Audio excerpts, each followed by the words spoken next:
Chapter 14. Now Joab the son of Zeruiah perceived that the king's heart was toward Absalom. And Joab sent to Tekoa, and fetched thence a wise woman, and said unto her, I pray thee, feign thyself to be a mourner, and put on now mourning apparel, and anoint not thyself with oil, but be as a woman that had a long time mourned for the dead, and come to the king, and speak on this manner unto him. So Joab put the words in her mouth.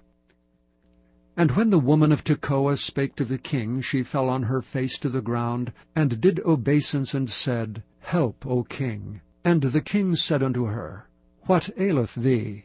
And she answered, I am indeed a widow woman, and mine husband is dead. And thy handmaid had 2 sons, and they 2 strove together in the field, and there was none to part them, but the one smote the other, and slew him. And behold, the whole family is risen against thine handmaid. And they said, Deliver him that smote his brother, that we may kill him, for the life of his brother whom he slew. And we will destroy the heir also, and so they shall quench my coal which is left, and shall not leave to my husband neither name nor remainder upon the earth. And the king said unto the woman, Go to thine house, and I will give charge concerning thee.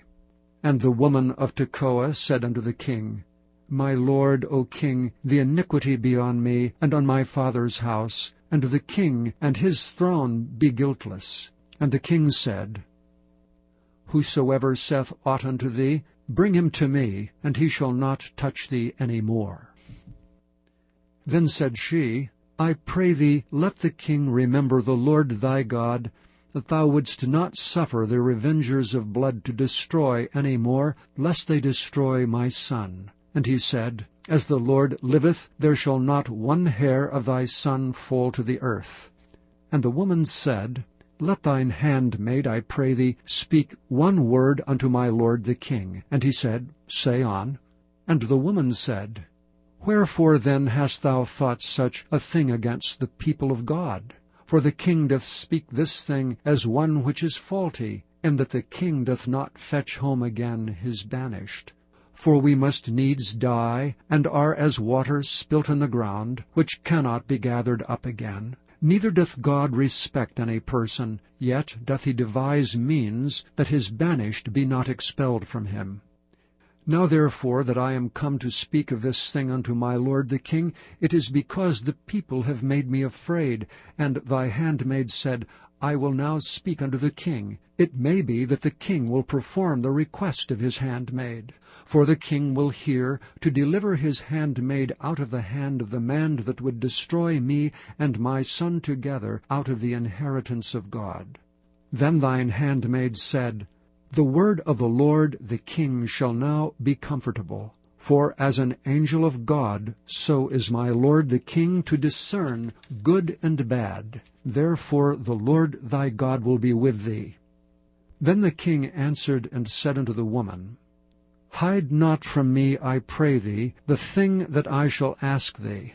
And the woman said, Let my lord the king now speak.